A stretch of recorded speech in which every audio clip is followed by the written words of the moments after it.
알파고도 이제 굉장히 재밌는 예제죠.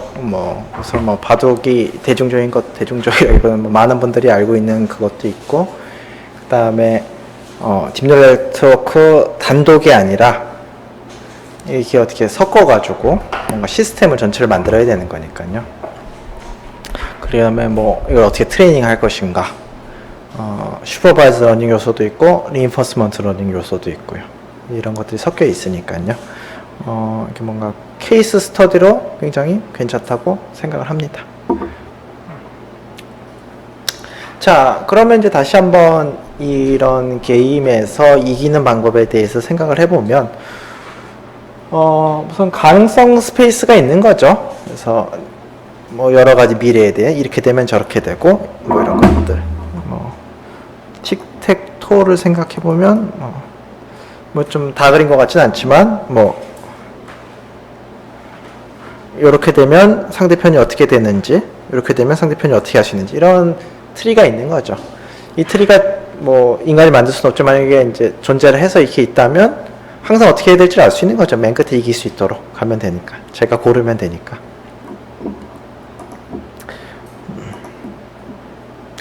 그랬을 때 이제 이 트리는 우선 뎁스가 있을 테고, 이게 이제 내가 하면 네가 하고 이렇게 한 번, 두 번 이렇게 뎁스가 있는 거고, 그 다음에 선택의 폭이라는 게 있겠죠. 그래서 가능성의 수는 대략 B의 D승. B는 내가 할 수 있는 선택의 폭, 상대편이 할 수 있는 선택의 폭인 거고, D는 선택을 몇 번 해야 경기가 끝냐나죠. B의 D승이 되겠습니다. 그래서 그거를 어떻게 그렸는지 잘 모르겠고, 그걸 좀 약간 비주얼라이즈 한 거죠. 그래서 봤더니, 바둑의 경우는 대략, 한 번 할 때 250개의 선택의 폭이 있고, 어떻게 세는지 잘 모르겠습니다. 바둑판이 19 곱하기 16, 361개 중에서 250개 정도 선택이 있는 모양이죠. 그 다음에 대략 150회 정도 진행이 되면 경기가 끝나니까, 이 트리의 크기는 250에 150승, 10에 360승. 상당한 크기인 거죠. 2에 80승도 생각할 수 없는 크기인데, 더하는 것조차 생각할 수 없는 크기인데, 서치를 해야 된다는 얘기를 합니다. 체스는 그거보다 좀 작긴 한데요. 그래서 체스가 바둑보다 훨씬 먼저 슈퍼 휴먼 레벨이 됐죠. 35에 80승 되겠습니다. 그래서 이런 게임에서 어떻게 하면 이길 수 있느냐? 우선 가장 확실한 방법은 저런 표를 만드는 거죠. 저런 트리를 만드는 거죠. 저 트리를 만들면 반드시 이기겠죠. 트리를 만들 방법이 없어서 그렇죠. 두 번째 방법은 좋은 폴리시를 만드는 거죠. 폴리시. 이 상황에서 내가 어떻게 하는 게 유리하는지, 그러니까 여기서 확률 형식으로 썼는데, S는 현재의 상황이라고 생각하시면 돼요. 스테이트. 현재 상황인 거고, A는 액션. 내가 이 상황에서 어떤 액션을 취하면 되는지, 이제 1번 액션의 점수, 2번 액션 점수, 361번째 액션의 점수가 있으면, 그러면 높은 점수를 보여주는 액션을 취하면 되겠죠. 그래서 저런 폴리시를 잘 만들면 됩니다. 폴리시를 잘 만들어도 이길 수 있는 거죠. 혹은 세 번째 방법, 밸류 펑션을 잘 만들면 됩니다.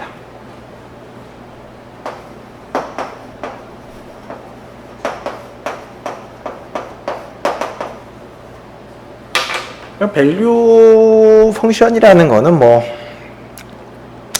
점수죠. 지금 상황을 보고서 얘가 이길 것 같으면 얘 0.9, 얘가 질 것 같으면 마이너스 0.5, 이런 식으로 지금 상황에서의 점수인 거죠. 너가 유리하네? 너가 유리하네? 이걸 얘기해 주는 거죠. 그러니까 지금 상황을 보고서 너 다음에 어떻게? 라고 얘기하면 무언가가 있으면 걔가 폴리시인 거고요. 그리고 지금 상황을 보고서 너가 어떻게 하는 게, 너가 얼마큼 유리해? 이렇게 얘기해 줄 수 있으면 이제 밸류인 거죠. 밸류 펑션. 그러니까 이거 있으면 당연히 이기겠죠. 없는 게 문제죠. 그러니까 폴리시로도 설명할 수가 있고 밸류로도 설명할 수가 있죠. 그러니까 폴리시는 뭐 이렇게 두어라고 찍어주는 거고 밸류는 네가 유리하네 이런 거죠. 뭐 예를 들어서 밸류가 있으면 제가 여기 밸류 펑션이 있어요. 그럼 제가 여기다 놓고서 밸류 계산하고 여기다 놓고 밸류 계산하고 다 해서 가장 높은 걸 고르면 되니까 다음 수를 뭘 뜰 수도 있는지 아는 거죠. 그래서 이 보드 게임에 대해서 우리가 할 수 있는 전략은 트리를 만드는 방법이 있고 그 다음에 폴리시를 잘 만드는 방법이 있고 밸류 펑션을 잘 만드는 방법이 있는 거죠. 셋 중에 하나라도 완벽하게 만들면 반드시 이기는 거죠. 단 문제는 셋 다 만들 방법이 없는 거죠. 그러면 알파고는 어떻게 했느냐? 뭐 싱거운 대답일 수 있는데요. 알파고 리 버전, 그러니까 이세도라고 했던 알파고 리 버전은 셋 다 사용한 거죠. 셋 다 사용을 하고 거기다 플러스 알파까지. 그러니까 알파고 제로, 이제 가장 최근에 나온, 가장 마지막에 나온 알파고 제로 같은 경우는 굉장히 단순화가 됐는데 적어도 처음에 나온 알파고 리 버전 같은 경우는 조금 아름답지 못하게 섞여 있죠. 이것저것 섞여 있는데 그래도 가장 핵심적인 부분을 보자면 몬테카르로 트리서치가 딱 중심을 잡고 있고 거기에 폴리시 딥뉴럴 네트워크 트레이닝된 폴리시 네트워크가 있고 그 다음에 딥뉴럴 네트워크 트레이닝된 밸류 네트워크가 있어서 뭔가 이렇게 트리서치를 가이드하는 방식으로 동작을 합니다. 자, 이제 이걸 좀 그래피컬하게 표현한 건데요. 자, 이게 해야 되는 거죠. 트리서치를 통해서 뭔가 이가 이렇게 되면 이렇게 되고 이렇게 되면 막 이렇게 해야 되는 건데 이 중에서 제가 완벽하진 않지만 괜찮은 폴리시가 있다고 친다면 야, 이쪽은 조사해 볼 필요도 없어 라는 걸 도움을 받을 수 있겠죠. 야, 이건 아예 아니야. 왜냐하면 폴리시라는 게 어디다 뭘 할지 얘기해 주는 거잖아요. 그러니까 폴리시라는 게 요 정도가 그나마 좀 생각해볼 가치가 있어. 폴리시 네트워크가 완벽하진 않더라도 있다면 내가 저기서 조사해야 될 범위를 확 줄여주는 거죠. 아마 그렇지 않을까 싶어요. 그러니까 뭐 어느 정도라도 바둑을 두시는 분들 같은 경우도 내가 생각해를 집중적으로 해야 될 거를 이렇게 뭐 이렇게 한 4-5개 찍어서 하지 그걸 뭐 모든 경우에 대해서 다 조사하진 않을 거예요. 그러니까 폴리시 네트워크가 뭐 좀 완벽하진 않더라도 있다면 이 조사해야 될 폭을 엄청 줄여주는 거죠. 자, 그 다음에 밸류 네트워크가 있어요. 밸류 포기. 그래서 이 상황에서 봤을 때 지금 누가 유리하다는 게 알면 맨 여기서 디폴트 폴리시 같은 경기 붙인 이유가 좀 주는 거죠. 경기 붙여야 될 횟수가 주는 거죠. 그러니까 거대한 트리서치긴 한데 폴리시 네트워크를 이용해서 이 폭을 좀 줄인 거고 밸류 네트워크를 이용해서 뎁스를 좀 줄인 거죠. 그러니까 기본적으로 트리서치라는 게 바뀌진 않지만 밸류라는 걸 써서 이 두 개의 경기를 붙여가지고 붙인 걸 합니다. 해가지고 누가 유리해라고 하는 거를 좀 줄이고 좀 더 개선하고 그 다음에 폴리시라는 걸 써서 어디를 뒤지고 어디를 좀 더 조사할지를 좀 쳐내는 거죠. 나 데스는 조사하지 말자. 이럼으로써 몬테칼로 트리서치를 훨씬 더 효율적으로 하는 거죠. 어떻게 보면 사람도 저렇게 하지 않을까 싶어요. 고수분들도. 그러니까 무슨 말인가 하면 이 상황이 있으면 어떤 뭔가 감으로 여기 딱 정하고 그 다음에 거기에 대해서 이제 깊이 생각을 하시는 거죠. 각각에 대해서. 이처럼 폴리시가 어딜 깊이 생각해야 될지 그 다음에 밸류가 거기에 대해서는 누가 유리한 상황인지에 대해서 좀 덮고 물론 디폴트 폴리시도 해가지고 좀 쭉 내려가기도 합니다. 이게 이제 다 섞여 있는 구조고요. 어디까지나 그 중심에 있는 뼈대를 잡고 있는 거는 몬테카를로 트리서치죠. 그래서 이제 알파고의 가장 중요한 키 컴포넌트는 저렇게 3개입니다. 몬테카를로 트리서치, 폴리시 네트워크, 밸류 네트워크. 폴리시 네트워크는 당연히 뉴럴 네트워크고요. 밸류 네트워크도 당연히 뉴럴 네트워크죠. 딥 뉴럴 네트워크고 그리고 컨볼루셔널 뉴럴 네트워크입니다. 왜냐하면 바둑판 위에 놓여있는 돌이 그냥 19 곱하기 19 이미지로 생각할 수 있으니까요. 19 곱하기 19 이미지로 생각할 수 있으니까 그냥 이미지로 넣은 거죠. 컨볼루셔널 뉴럴 네트워크. 그래서 폴시 네트워크부터 설명을 하면요. 자,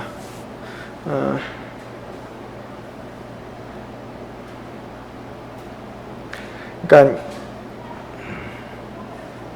바둑판이 19 곱하기 19고 슈퍼바이즈드 러닝 기법을 써가지고 그 엑스퍼트의 그러니까 유단자들의 무브를 흉내내도록 하는 거죠. 그러니까 이 상황에서 유단자가 이렇게 했다. 이 상황에서 이렇게 했다. 이게 이제 트레이닝 셋이 되는 거죠. 그 트레이닝 셋을 갖고서 슈퍼바이즈드 러닝을 하는 거죠. 그래서 이런 느낌인데 여기 이제 그림을 잘 이해하셔야 되고요. 대단한 그림은 아니고 이게 이제 지금 상황에 돌이 배치된 상황인 거죠. 이 뉴럴 네트워크로 쭉 올라가는 거죠. 뉴럴 네트워크의 맨 끝에 클래스의 개수가 19의 제곱인 거죠. 왜냐하면 돌이 놓일 수 있는 위치가 361개니까요. 그래서 여기가 가장 프로미싱하고 괜찮은 자리면 그리고 유단자가 저기에 뒀다면 저기에 나온 숫자가 커지도록 트레이닝 하는 거니까 361개의 클래스가 있는 문제의 클래시피케이션 문제를 본 거죠. 그리고 이 논문에서는 기호로서 이렇게 쓰는데요. 지금 하는 이거 누르는 표시한 것 같고 누르는 파란색 표시한 것 같고 들어가는 건 스테이트, 지금 상황, 노래 배치와 저는 잘 모르지만 과거가 어떻게 왔는지에 따라서 상황이 바뀔 수가 있으니까 과거 상황들.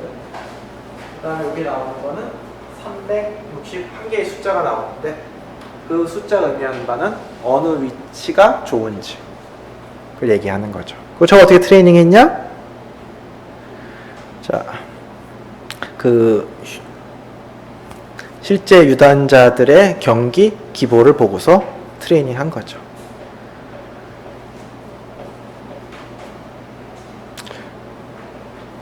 그래서 이게 만들어졌습니다. 폴시 네트워크를 어떻게 만드느냐? 그 웹사이트에 있는 유단자만 하시는 웹사이트가 있었거든요. 여기에서 기본 이 상황에서 이렇게 이끌어놓고서 트레이닝을 한 거고요. 그리고 계속 말씀드리겠지만 거기에 추가로 폴시 네트워크를 또 트레이닝 하는데 얘는 리인포스먼트 러닝을 이용해서 트레이닝을 하는 거죠. 강화학습을 이용해서. 그 다음에 롤아웃 폴리시 네트워크라고 똑같이 트레이닝을 하는데 좀 더 가볍게 레이어 적게 써서 트레이닝을 하는 거죠. 근데 좀 각각한다 말씀을 드릴 거고요. 좀 여러분 기억하셔야 될 건 폴리시 네트워크는 S가 들어가서 S라고 하면 스테이트, 지금 상황이 들어가서 어디다가 두는 게 좋은지 숫자 361개가 나오는 거죠. 그리고 숫자가 큰 데다가 두면 되는 겁니다. 이게 폴리시 네트워크인 거고 폴리시 네트워크의 이거 학습은 이제 있는 기보드를 갖고서 하는 거죠. 그래서 폴리시 네트워크의 구조는 12개의 컨볼루션 뉴럴 네트워크를 썼고요. 그 다음에 KGS 5단이 뭔지는 잘 모르겠지만 그거에 3천만 포지션을 썼다고 하는데 이게 바둑을 한번 두면 포지션이 수백 개 나오겠죠. 그렇죠? 그래서 저기다가 나누기 150 하면 이제 경기 수가 나오겠네요. 경기 많긴 많네요.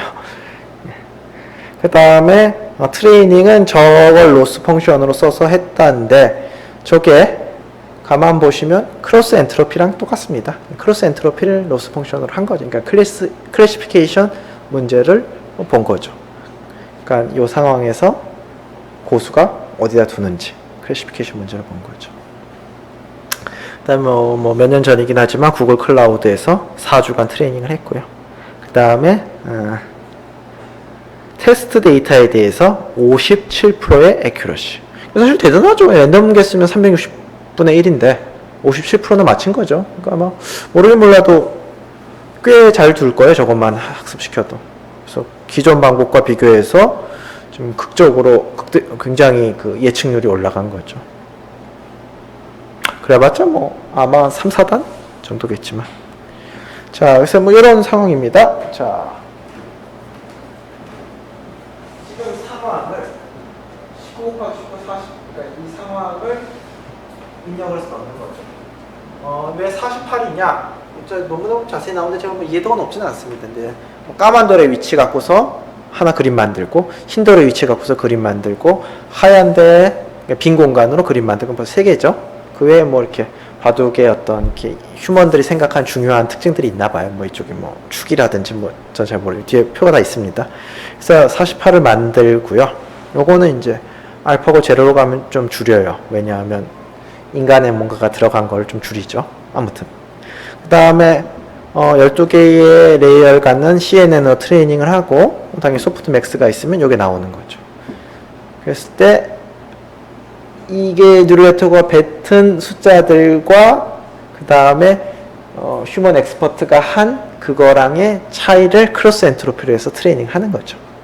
이 두 개의 차이를 목적 함수로 해서 뉴럴네트워크 트레이닝 하죠. 이 뉴럴네트워크는 지금 돌의 상황을 넣으면 그 휴먼 엑스퍼트가 어떻게 하는지가 이제 확률 분포로 나오는 거죠. 그거를 이제 이미테이트 하는 게 나오는 거죠.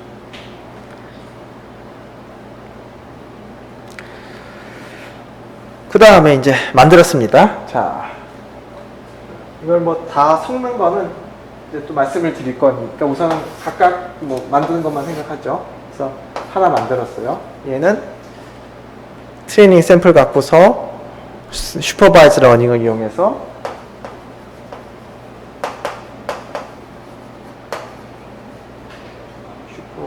러닝을 이용해서 학습한 거고, 또 하나는 얘를 갖고서 강화 학습을 이용해서 한 건데요. 그러니까 강화 학습은 뭐 저기 학기 초에 말씀을 드렸는데 뭐 어떻게 하는 거냐면 기본적으로 뭐가 있으면 얘네들이 좀 약간 랜덤한 요소를 넣어서 경기를 붙이는 거죠. 그랬을 때 누가 이겨요. 그랬을 때 이긴 애가 둔 거는 따라할 만한 수가 되는 거죠. 지네가 둔 거는 따라하지 말아야 될 수가 된 거죠. 그러니까 좀 할 때 랜덤 요소를 넣어서 둬야 되겠죠. 그래서 이런 상황에서 바람직한 수들이 만들어지는 거고 바람직하지 않은 수들이 만들어지는 거죠. 그래서 바람직한 수를 좀 더 잘 돌아가도록 또 트레이닝을 해요. 그 다음에 걔랑 또 경기를 하는 거죠. 셀프 플레이를. 그러면 또 바람직한 수가 나오고 바람직하지 않은 수가 나오고 또 하고 또 하고 또 하고 또 하고 이게 강화학습인 거죠. 자, 어떻게 트레이닝 셋을 얻냐? 셀프 플레이를 하는 거죠. 기계가 그냥 자기 스스로 계속 하는 거죠. 그래서 저 Z가 저건 이제 폴리시 그레디언트는 아직 수업 시간에 하진 않았지만 강화학습 학습법 중에 하나인데요. 폴리시 그레디언트 알고리즘을 사용해 가지고 하는 건데 Z가 이제 이기면 1, 지면 마이너스 1인 거죠. 쉽게 말해서 이긴 거는 따라할 만한 거, 진 거는 하지 말아야 될 거로 학습을 하는 거니까 저희가 자꾸 이렇게 하면서 뭐 랜덤한 요소 떠서 했는데 내가 랜덤하게 해서 했지만 나중에 이긴 거 보니까 그거는 앞으로 할 만한 거다. 이런 거죠. 그래서 얘를 갖고서 뭐 대강 초보를 만들고는 얘를 갖고 셀프 플레이를 통해서 새로운 키보드를 만들어서 학습을 하는 거죠. 얘가 강화 학습된 버전입니다. 그래서 밑에 보시면 얘랑 경기를 붙여보면 얘가 승률이 80%쯤 된다. 그렇죠. 뭐 모든 걸 다 아는 건 아니니까 100%일 수는 없고 80%쯤 되는 거고, 그 다음에 이것만 깡으로 쓰면 아마 3단 정도는 된다. 뉴럴네트워크에 넣은 대로 따라만 둬도 아마 3단 정도는 된다는 거죠. 그래서 강화학습으로 만들었습니다. 그래서 뭐 이런 컨셉인데요. 그러니까 계속 둘 사이 경기를 붙이는 거죠. 그래서 경기를 붙여가지고 이긴 쪽은 따라해야 될 수, 진 쪽은 이제 그만 지양해야 될 수가 되는 거죠. 그 다음에 또 롤아웃이라고 얻어내는데요. 이제 각각 어디 쓰는지 이따 말씀드리겠습니다. 그냥 얘는 목적은 얘랑 똑같고 트레이닝도 얘랑 똑같은데, 그러니까 목적이랑 트레이닝 방법이랑 슈퍼바이저 똑같은데 단지 굉장히 가볍게 만듭니다. 그냥 빨리 호출해서 빨리 쓰려는 거죠. 롤아웃이 풀어헤 치는 거죠.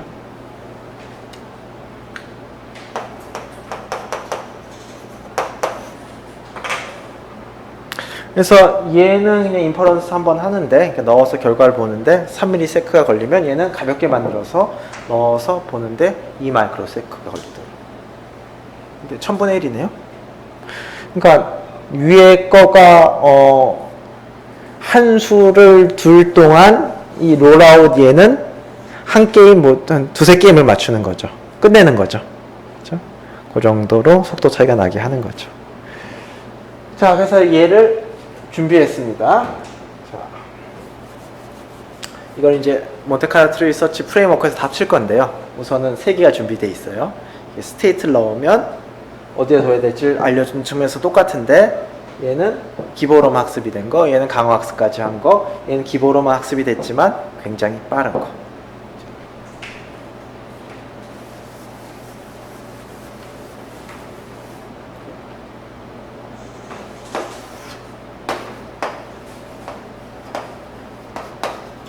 그 다음에 이제 밸류 네트워크를 학습해야 되는데요.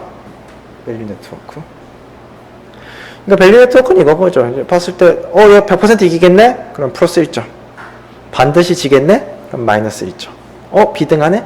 0점이 나오는 뉴럴 네트워크를 트레이닝 하려는 거예요. 그러니까 리그레션 프로블럼이죠. 스테이트가 들어가면, 그러니까 지금 19 곱하기 19에 이제 48차원의 어떤 바둑판의 상황이 이제 뉴럴 네트워크에 들어가면 마이너스 1부터 플러스 1까지 숫자가 나오는 거죠. 자, 이것도 슈퍼바이즈 러닝으로 할 건데요.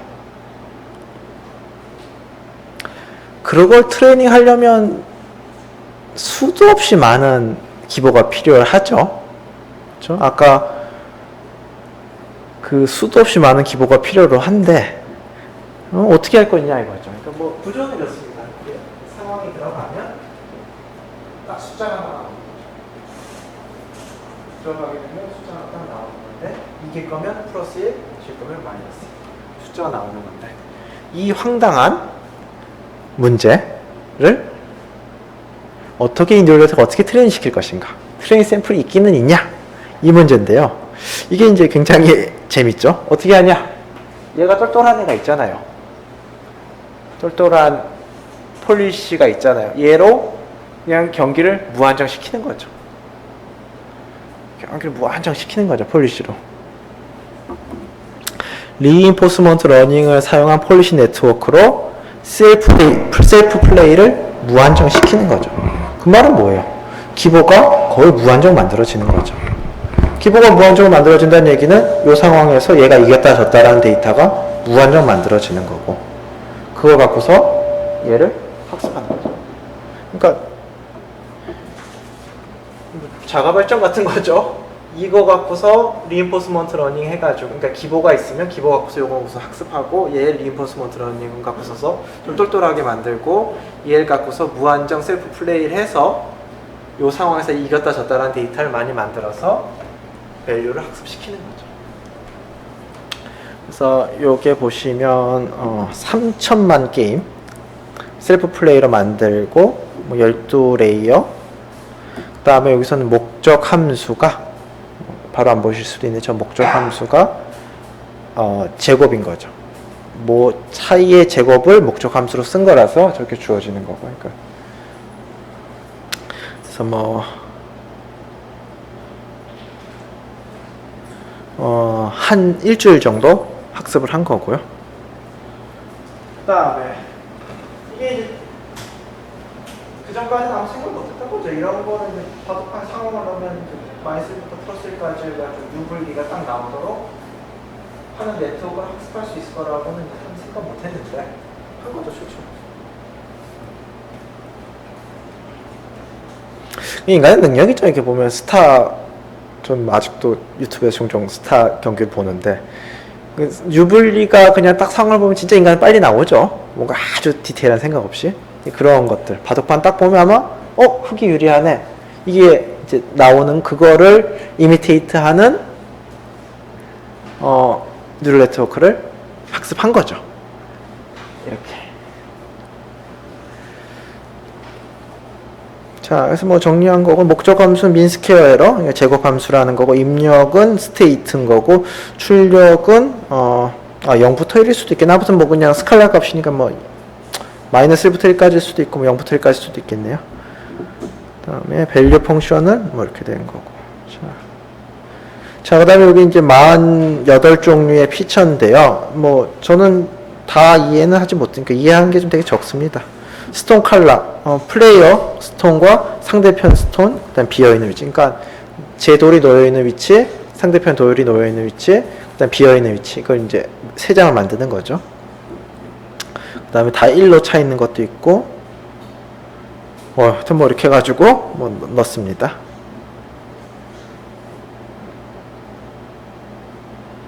네, 뭐 이게 뭐 저기가 이제 돌이 거기에 온지 뭐 몇 번 지났는지 이런 것도 다 넣고 뭐 이런 거 해서 넣는 거죠.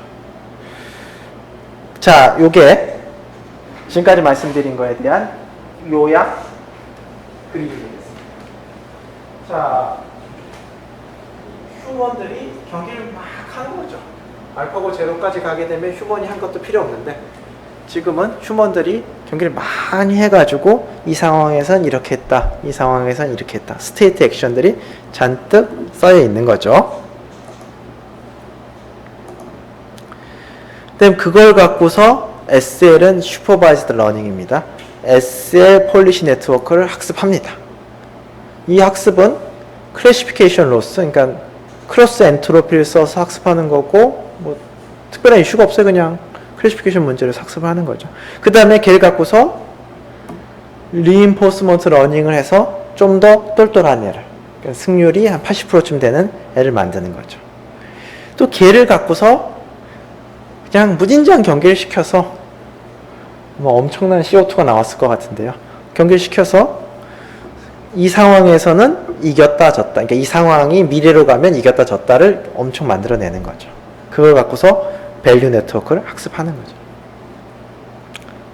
그 다음에 또 한쪽으로는 이 휴먼들이 하는 수많은 경기를 갖고서 얘랑 똑같은데 훨씬 더 작은 뉴럴 네트워크로 학습하는 거죠. 걔가 롤아웃 뉴럴 네트워크. 지금 상황이 이렇게 됩니다. 이거를 다 통합해서 막상 경기를 진행시키는 거는 얘가 구동하기 위해서 주민을 하는 거죠. 근데 이제 저 구동한 기본 아이디어는 아까 말씀드린 대로 폴리시 네트워크는 내가 어딜 중점적으로 조사할지 알려주는 거고, 밸류 네트워크는 거기다 뜨면 뭐 이길지 질지 알려주고, 이렇게 해가지고 폭과 깊이의 서치를 좀 줄이는 거죠. 근데 흥미로운 점은, 자, 흥미로운 점 좀 이따 나오겠네요. 자, 그래서 요게 이제 똑같은 상황을 다른 식의 그림으로 설명한 건데요.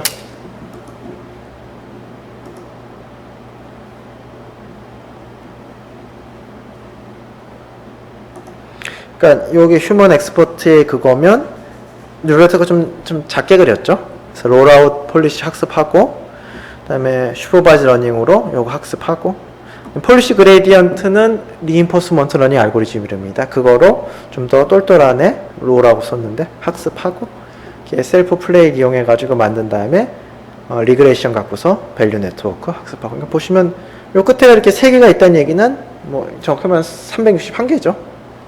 돌을 어디 놔야 될지 얘기해 주는 거고, 하나 있는 거는 진짜 숫자 하나가 나오는 거죠. -1부터 +1까지.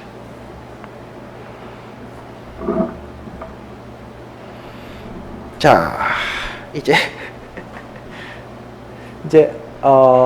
이거를 다 합쳐야 되는데요. 기본적으로는 아까 말씀드린 몬테카를로 트리서치입니다. 그러니까 우선은 내가 어디에 대해서 좀 더 진지하게 고민해야 될지 찾아야 되는 거죠. 그래서 Q 더 UP라고 적어놨는데요. 우선 Q는 일종의 승률인 거죠. 내가 더 좋더라. 그리고 P는 폴리시 네트워크의 출력인 거죠. 폴리시 네트워크가 거기는 좀 프로미싱 한 대라고 얘기했던데 좀 더 갈 동기가 큰 거죠. 폴리시 네트워크가 거기는 뭐 0 아닌데 그럼 덜 관계가 약한 거죠. 그러니까 내가 어디에 대해서 좀 더 풀어헤쳐서 좀 더 진지하게 생각을 할지 결정을 해야 되는데, 그 결정하는 메커니즘이 지금까지 받은 점수 플러스 아까는 그냥 랜덤하게 그냥 몇 번 안 가본 데 더 가보고 이거였는데, 지금은 폴리시 그레디언트의 웨이트를 받아서 가는 거죠.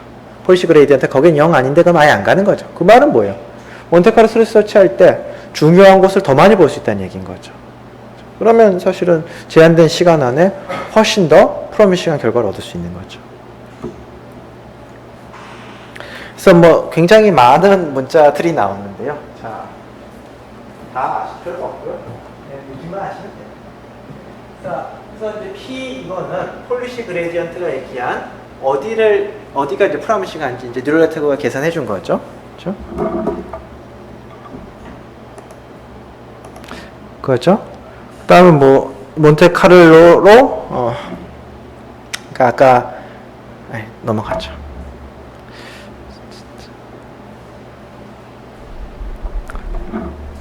그러니까 그 폴리시가 가이드에서 어디를 뒤질지를 알려준 다음에 여기까지 내려왔어요. 이제 요거에 대해 가치를 평가할 때 이겼다 졌다 평가를 해야 되는데 어떻게 평가하냐 하면 하나는 밸류 네트워크에 넣어서 그러니까 이렇게 트리가 있으면 내가 어딜 중점적으로 뒤질지를 결정을 해야 되는데 그 중점적으로 뒤질지 위치를 정하는 걸 돕는 게 폴리시 네트워크인 거고 딱 정해놓고 여기서 내가 이길지 질지를 결정하는 게 두 가지로 하는데 하나는 밸류 네트워크에 넣어서 물어보는 거죠.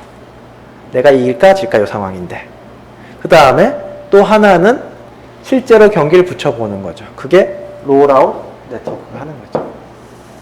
그러니까 얘는 어디를 내가 트리에 어디를 뒤질지 결정하는 거 그 다음에 얘와 얘는 그렇게 했을 때 미래가 나한테 유리한지 불리한지를 하나는 뉴럴 네트워크에 물어보는 거고 하나는 뉴럴 네트워크를 써가지고 셀프 플레이를 해서 결정을 하는 거죠. 그러다 보니 얘는 빨리 진행이 돼야 되니까 뭐 굉장히 경량화된 하나 인퍼런스 하는데 이 마이크로세컨드 걸리는 네트워크를 쓴 거죠. 그래서 요걸 이제 그려보기 시작하는데 이렇게 해서 보면 밸류 네트워크 써가지고 딱 이 워드가 어떻게 되는지 딱 디자인 딱 나오는 거고 그죠? 나오는 거고 이거는 내려갔다가 이겼다 졌다 해가지고 올라갔어요. 그래서 Q가 이겼으면 1점, 뭐 졌으면 마이너스 1점 이렇게 해가지고 트리가 업데이트가 되는 겁니다. 그 다음에 수많은 가능성들 중에서 내가 어디에다가 착수를 할 건지는 승률이 제일 높은 데를 하는 게 아니라 가장 많이 방문한 데를 합니다. 뭐 처음 들으실 때는 승률이 높은 게 맞는 것 같지만 좀 더 생각해보면 역시 이게 가장 많이 조사해본 데가 그리고 이 조사 메커니즘 자체가 조금 더 유리한 데를 많이 가보도록 하는 거니까 그러니까 여러분이 물건을 사실 때도 평이 제일 좋은 것보다는 어떨 때는 가장 많이 팔린 걸 사주실 수도 있는 거죠. 그래서 가장 많이 방문한 대로 진행을 합니다. 그래서 요게 결론인데요. 얘는 여기에 개입하지 않습니다. 그래서 폴리시 얘로 폭을 줄여서 뒤지고 얘로 셀프 플레이 해가지고 상황 판단을 하고 얘로 넣어서 상황 판단을 하고 얘와 얘는 0.5는 큐리스트 결정하는 거죠. 0.5 곱해서 합쳐서 밸류를 측정하는 거죠. 그래서 이렇게 진행이 되고요. 이게 이제 그러니까 구글이 이제 이세돌하고 바둑을 두자라고 했을 때 사실 내부적으로는 당연히 자기가 이길 거라는 확신이 있을 때 이렇게 했겠죠. 그래서 그 전에 뭐 파노이는 뭐 되게 뭐 굉장히 유단자는 아닌데 이제 뭐 여러 사람들 초청해서 이제 테스트 경기를 한 건데요. 이게 그 파노이랑 이제 테스트 경기를 할 때의 어떤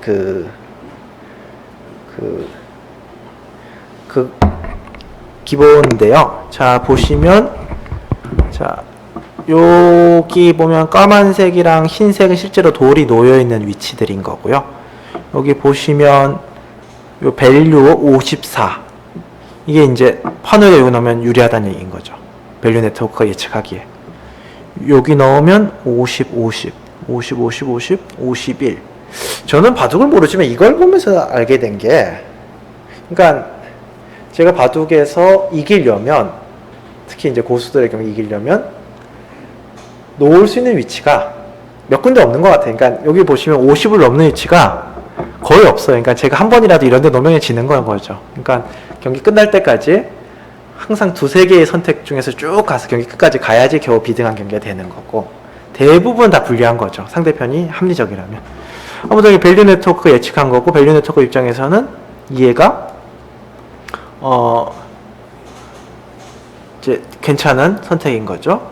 그래서 뭐 밸류 네트워크 예측은 여기가 53점인 거고, 그 다음에 롤아웃 네트워크를 했을 때는, 롤아웃을 했을 때는 얘가 뭐 나쁘진 않은데 51, 여기가 좀 더 좋다고 나온 거죠. 55. 그리고 그 다음에 폴리시는 얘가 좋다라고 찍은 거고요. 그리고 밸류와 롤아웃과 폴리시 갖고서 막 시뮬레이션을 했을 때 이 뉴럴 네트워크가 가장 많이 선택한 애가 얘인 거고, 당연히 그 알파고는 여기다 착수를 하는 거죠. 이런 식인 거예요. 밸류 네트워크는 여기가 맞다고 그러고, 폴리시는 여기 맞다고 그러고, 롤아웃 여기다 그러면 이제 막 계속 시뮬레이션, 몬테카를로 시뮬레이션 해서 가장 많이 간 곳에 이제 알파고가 시간이 되면 착수를 하는 거죠. 그래서 여기다 착수를 했는데, 이게 이제 되게 재밌는 게, 판호이는 거기다 안 두고, 판호이는 안 두고 여기다 둔 거죠. 그리고 여기 괜히 내가 판호이가 나중에 이제 이걸 보면서, 아, 내가 잘못했구나, 이제 배운 거죠. 그래서 사실 저희 과에도 바둑 굉장히 좋아하시는 분이 있고, 이렇게 뭐 한국 기원에 자주 가시는 분인데, 이제 최고 수준이 되면 이제 배우고 싶은 거죠. 사실은 내가 했는데 이게 좋은 건지 안 좋은 건지, 사실 저렇게 함으로써 이 판우이 입장에서는 내가 여기 놓치면 이게 더 좋은 거라고 이제 한 수 진짜 배운 거죠. 한 수를 배운 거죠. 그래서 뭐 이런 내용이 있고요. 그래서 뭐 알파고 2016년도에 중요한 경기가 있었고, 뭐 잠깐 저는 완전히 동의하지는 않는데 뭐 재밌으면 You are watching Cold Fusion TV.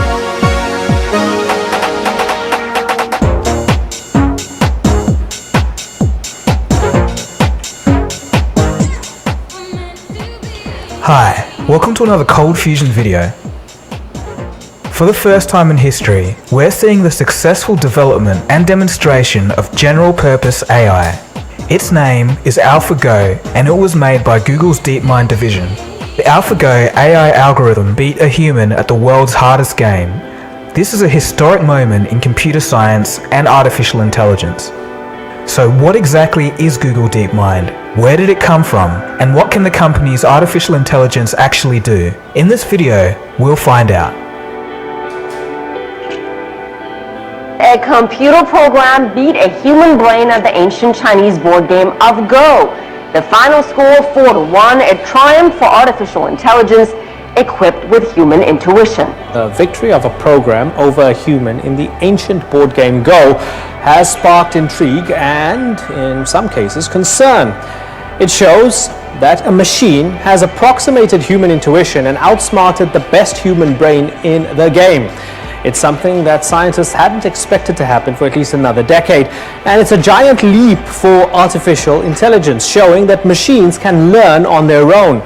I think maybe the game ended. No, I don't think so, because it looks like Yi is still counting. No, I think he resigned. Wow, I think you're right. Wow. Wow. This was the moment a computer called AlphaGo beat a master of the ancient Chinese game Go. It's not the first time a grandmaster's been humbled by a machine. But what makes AlphaGo different is that it's the first demonstration that machines can truly learn and think in a human way. AlphaGo's victory shocked experts in the artificial intelligence community. Many thought such an event was at least a decade away. So firstly, a few questions. Why is this important, and what's all the fuss? AlphaGo shows that machines can really learn. How so? Well, instead of using brute force to calculate all the moves it could make, like previous AIs, AlphaGo used reinforcement learning and neural networks to mimic the learning process of a human brain. Keep in mind that the ancient Chinese game Go has as many more possible moves than chess as there are atoms in the entire universe. So there's no way of just calculating every possible move on the board. That's practically impossible. For this reason, Go is the holy grail of AI, and learning to do such a task from scratch is a huge feat. Further to this, DeepMind's creators say that the algorithm can learn many more things without alteration or guidance. In other words, the AI is general purpose. We always used to talk about, well, if we could eventually crack Go and have a program that could beat the world champion, then we must have invented some generic, general purpose algorithm. So maybe we're on the cusp of all of that. If you ask a great Go player, 뭐 제너럴 퍼포즈라는 단어를 많이 쓰는데 이게 제너럴 퍼포즈라고 하기엔 사실 좀 굉장히 무리가 있고 강화학습을 좀 약간 조금 더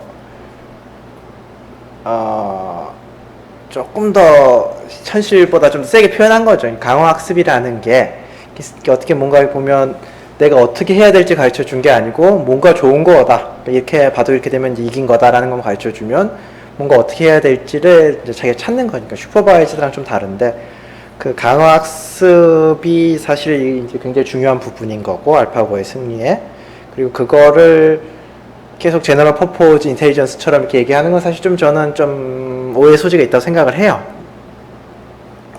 why they played a particular move, sometimes they'll just tell you it felt right. So the one way you can think of it is that Go is a much more intuitive game, whereas chess is a much more logic-based game. So what is DeepMind? Google DeepMind is a British artificial intelligence company that was founded in September of 2010 as DeepMind Technologies. It was renamed when it was acquired by Google in 2014 for $500 million. Interestingly enough, this was just after Facebook had just finished negotiations with them in 2013. And another fun fact, Elon Musk is actually an investor in the company, just to keep an eye on them, of course. DeepMind received the Company of the Year award by the Cambridge Computer Laboratory in 2014. So where did DeepMind come from? DeepMind was first a startup co-founded by Demis Hassabis. 보시고요.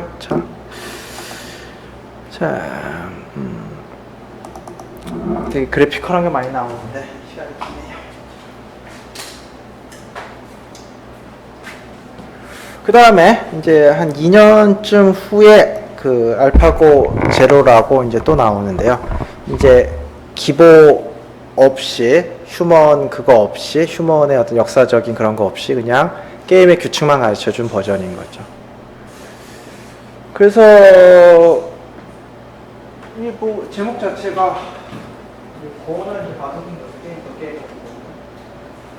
그거를 이제 마스터링 하는 건데 휴먼 날리지가 안 들어갔다는 거죠. 그래서 알파고 제로라고 하는 거죠. 그래서 이게 뭐 굉장히 신비롭게 들릴 수도 있는데요. 이제 막상 보면 뭐 꼭 그렇지만은 않습니다. 그래서 뭐 한번 지금까지 한번 이제 상황 정리를 해보면 알파고 버전이 이제 4개, 적어도 4개가 있는데 이제 알파고 파노히랑 한 버전을 이제 알파고 판이라고 쓴 건데요. 폴리시 밸류 몬테카르토 리서치가 써서 아까 말씀드린 그건 거고요. 논문에 있는 게 이 버전인 거죠. 그 다음에 이제 알파고 리 이게 알고리즘 측면에서는 파노이랑 했던 거랑 똑같고 그 다음에 이제 이세돌한테 이긴 거죠. 그 다음에 이제 알파고 마스터라고 해서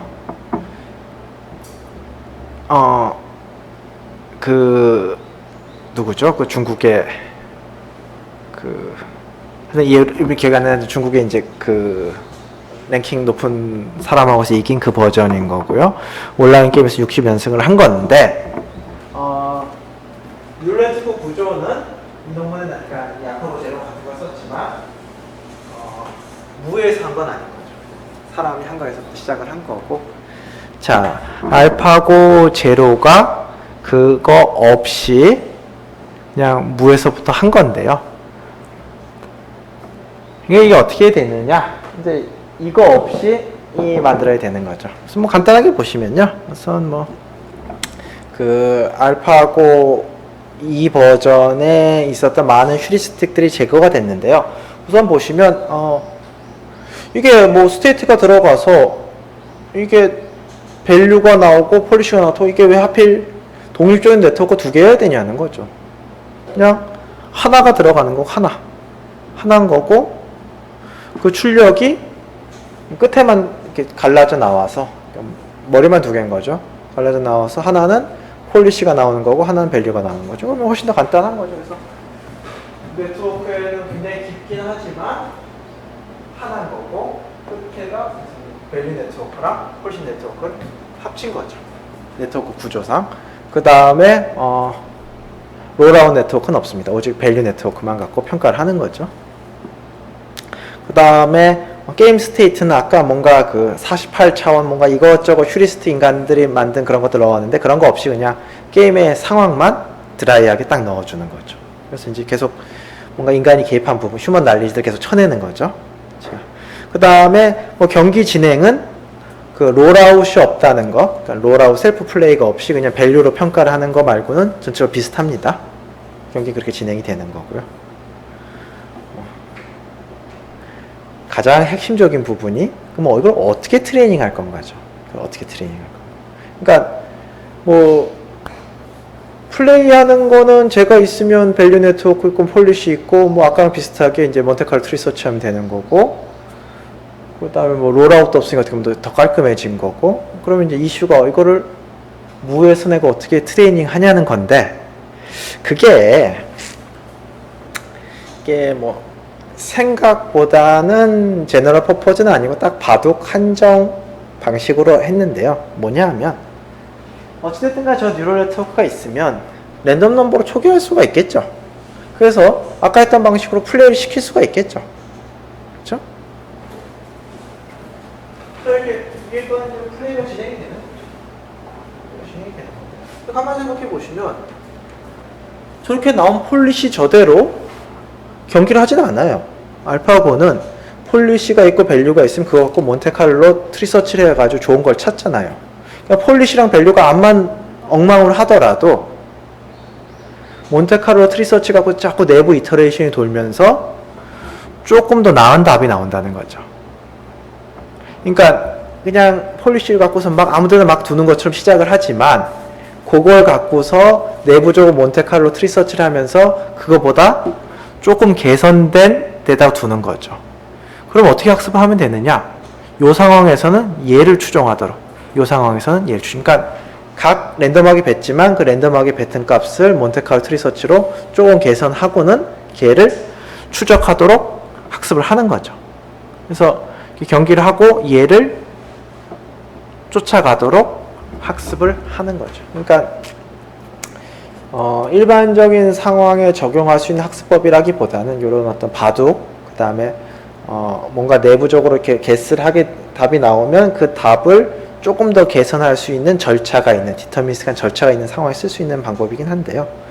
어찌됐든 간에 그렇게 경기를 하면 몬테카를로 트리서치로 좀 더 나은 거 하고 그걸 다시 쫓아가도록 학습을 합니다. 그래서 이렇게 학습을 하고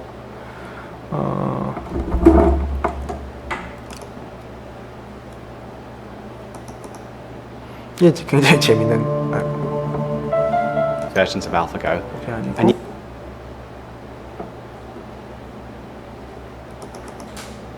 네, 그러니까 이게 뭐 바둑의 랭킹 맥인데 이게 이제 이세드라고 되는 거죠. 그러니까 저거를 뭐 컴퓨터도 아니겠죠. 엄청난 클라우드 써가지고 저게 셀프 플레이 이제 경기를 하면서 몬테카르로 개선을 하고 그걸 해가지고 이제 21일 동안 돌리니 그 휴먼에 그걸 써가지고 했던 지금까지 존재했던 최고의 버전을 20일 만에 이긴 거고 지금 현재 있는 게 40일 동안 트레이닝 한 것도 이게 뭐 기계 한두 개도 아니니까 뭐 황당한 양의 계산량이 들어갔겠죠. 그래서 이렇게 학습을 하는 거고 알파고 제로는 뭐 사실은